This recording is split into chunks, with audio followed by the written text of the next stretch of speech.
टुनटुनी एक गरीब माँ बाप की बेटी थी। इसी तरह उसके माँ बाप ने उसकी शादी जंगल में रहने वाले बंटी नाम के कबूतर से कर दी थी। कुछ दिनों बाद टुनटुनी के ससुराल वालों से दहेज की डिमांड करने लगी। देख टुनटुनी, अब तू जाकर अपने मायके से कुछ पैसे लेकर आ ताकि मेरा बेटा कोई अच्छा बिजनेस कर सके। माँ जी, मेरे माँ बाप तो बहुत गरीब है, कहाँ से वो पैसे देंगे? मैं कुछ नहीं जानती। अगर तुझे इस घर में रहना है तो तू जाकर अपने मायके से पैसे लेकर आ।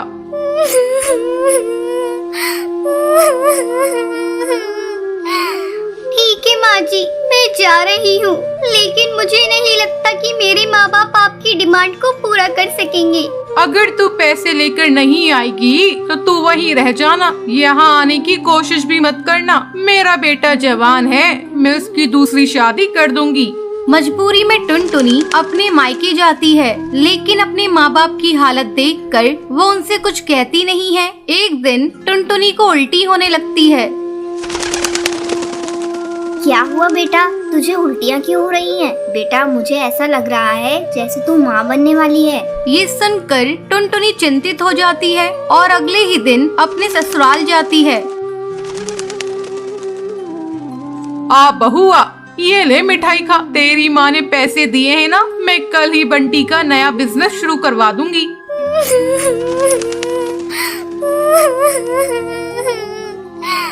माँ जी, मेरे माँ बाप ने मुझे कोई पैसे नहीं दिए हैं। उनकी हालत देखकर मैं तो उनसे पैसों की बात ही नहीं कर पाई।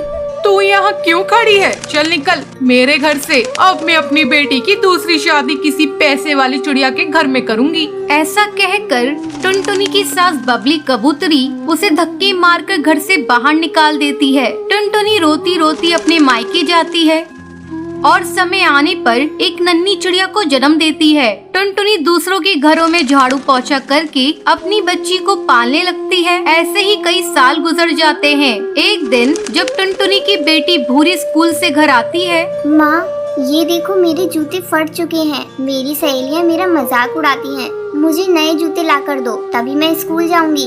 ठीक है बेटा, मैं ला दूंगी, लेकिन 1-2 दिन रुक जा। जैसे ही मुझे महीने के पैसे मिलेंगे मैं तुझे खरीद कर ला दूंगी। ठीक है माँ, मैं 2 दिनों तक इंतजार कर लूंगी। अगर तुमने मेरे नए जूते नहीं लाए तो फिर मैं स्कूल नहीं जाऊंगी।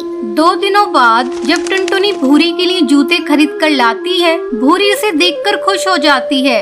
माँ, ये जूते तो बहुत सुंदर हैं। मैं अभी अपनी सहेली को दिखा कर आती हूँ। इसी तरह समय गुजरने लगता है। भूरी अब बड़ी हो जाती है। टुनटुनी को भूरी की शादी की चिंता सताने लगती है। अब भूरी शादी के लायक हो गई है, मुझे कोई अच्छा चिड़ा देखकर उसकी शादी कर देनी होगी। ऐसे में एक दिन भूरी टुनटुनी के पास आकर उसे बताती है। माँ, मैं नदी पार जंगल में काम करने वाली एक कालू कौवे से प्यार करती हूँ। तुम कहो तो मैं उसे लाकर तुमसे मिलवा दूँ। ठीक है बेटा, तुम्हारी जैसी मर्जी। अगर तू उस कौवे के साथ खुश है तो मैं भी खुश हूँ। भूरी उस कालू कौवे को टुनटुनी से मिलवाती है। जल्दी उन दोनों की शादी की तारीख पक्की हो जाती है। एक दिन भूरी जब अपने बॉयफ्रेंड कालू के साथ घूम रही थी, तभी उसके हवाई मोटर का एक्सीडेंट हो जाता है और इस हादसे में भूरी की आंखों की रोशनी चली जाती है। तब टुनटुनी डॉक्टर से कहती है,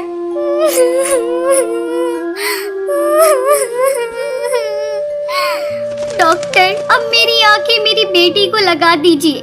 मैंने तो बहुत दुनिया देख ली, लेकिन मैं अपनी बेटी को अंधा होता हुआ नहीं देख सकती। टुनटुनी अपनी दोनों आंखें अपनी बेटी को दे देती है। कुछ दिनों बाद जब भूरी ठीक हो जाती है। माँ, तुमने मेरे लिए अपनी आंखों का बलिदान दे दिया। अब मैं तुम्हें अकेला रहने नहीं दूंगी। तुम्हें मैं अपने साथ अपने घर ले जाऊंगी। भूरी की शादी पूरी रीति रिवाज से हो जाती है और वो अपनी माँ को अपने ससुराल ले जाती है। फिर सभी खुशी खुशी रहने लगते हैं। एक जंगल में टुन्नू अपनी पत्नी टूनी और अपनी बेटी टुनटुनी से बहुत प्यार करता था। टूनी, मैं तुम दोनों के बिना जीने की कल्पना भी नहीं कर सकता। अगर मुझे कुछ हो जाए तो तुम मेरी बेटी का ख्याल रखना। मरे आपके दुश्मन, आप ऐसी बातें क्यों करते हैं जी? आपकी उम्र तो 100 साल हो, आपको मेरी भी उम्र लग जाए। पापा, आपने मेरे लिए क्या लाया? बेटा, आज मैं तेरे लिए तेरी मनपसंद जूते लेकर आया हूँ। इसे पहनकर मुझे दिखाओ। टुनटुनी जूते पहनकर टुन्नू को दिखाती है। पापा ये जूते तो बहुत सुंदर हैं। मैं कल इसे अपनी सहेलियों को दिखाऊंगी।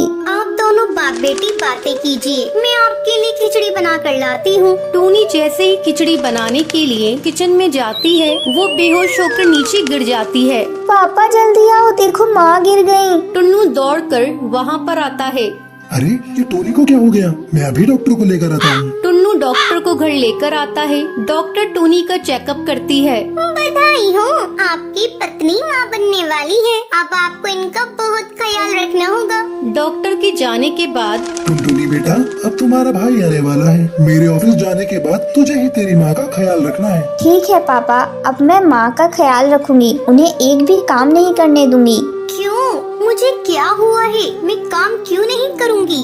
माँ, डॉक्टर ने आपको आराम करने को कहा है। मैं कुछ नहीं जानती, मैं आपकी एक भी नहीं सुनूंगी। अब से घर का सारा काम मैं करूंगी। मैं अभी जाकर पापा के लिए खिचड़ी बना कर लाती हूँ। अच्छा मेरी माँ, जा और संभाल कर बनाना। टुनटुनी खिचड़ी बनाने जाती है। अरे क्या तोड़ दिया? जरा संभाल कर काम करो। वो कुछ नहीं माँ, चावल का डब्बा नीचे गिर गया था। थोड़ी देर बाद टुनटुनी खिचड़ी बनाकर लाती है। पापा ये लो खिचड़ी, और खाकर बताओ ना कैसी बनी है। टुन्नू खिचड़ी खाता है। खिचड़ी तो बहुत अच्छी बनी है। टोनी तुम भी खिचड़ी खाकर देखो। वाकई टुनटुनी ने खिचड़ी बहुत अच्छी बनाई है। माँ, आज रात का खाना मैं ही बनाऊंगी। बेटा मैं बना लूंगी, तुम इतनी परेशान मत हो। नहीं माँ, तुम आराम करो, मैं कुछ भी बनाकर पापा को खिला दूंगी। तुम भी खा लेना। धीरे धीरे समय गुजरने लगता है। टुनटुनी टोनी को कुछ भी काम करने नहीं देती थी। टोनी की माँ मीनू चिड़िया उसके घर आती है। टुन्नू बेटा, मैं टुनटुनी और टोनी को अपने घर ले जाना चाहती हूँ। ये छोटी सी बच्ची कब तक अपनी माँ की देखभाल करती रहेगी? नहीं माँ, मुझे मायके नहीं जाना। यहाँ टुन्नू और टुनटुनी मेरी बहुत अच्छी तरह से देखभाल कर रही है। मेरी बेटी बहुत सियानी हो गई है, वो मुझसे बहुत प्यार करती है। अच्छा ठीक है टोनी, जब बच्चा हो जाएगा तब मायके आ जाना। ठीक है, मैं अब चल रही हूँ। एक दिन अचानक टोनी के पेट में दर्द होने लगता है। उस समय टुन्नू जंगल लकड़ियाँ लेने गया था। घर पर अकेली सिर्फ टोनी और टुनटुनी ही थी। टुनटुनी बेटा, मेरे पेट में बहुत जोरों का दर्द हो रहा है, मुझे जल्दी से अस्पताल ले चल। लगता है तेरे भाई के आने का समय हो गया है। माँ तुम मत रो, मैं अभी कुछ करती हूँ। बाहर कोई भी नहीं दिख रहा है, मैं किससे मदद मांगू? अब माँ को इस सब्जी के ठेले पर ही ले जाना पड़ेगा। किसी तरह टुनटुनी टोनी को लेकर अस्पताल पहुंचती है और फिर टुन्नू को फोन करके अस्पताल बुलाती है। टोनी एक बच्चे को जन्म देती है। पापा ये देखो, मेरा भाई कितना सुंदर है। अब मैं मेरे भाई के साथ दिन भर खेलूंगी। टुनटुनी आओ बेटा मेरे पास, तू मेरी सबसे प्यारी बेटी है। ये सब कुछ तेरे ही कारण संभव हुआ है। टुनटुनी टोनी के गले लग जाती है और सब खुशी खुशी घर आ जाते हैं।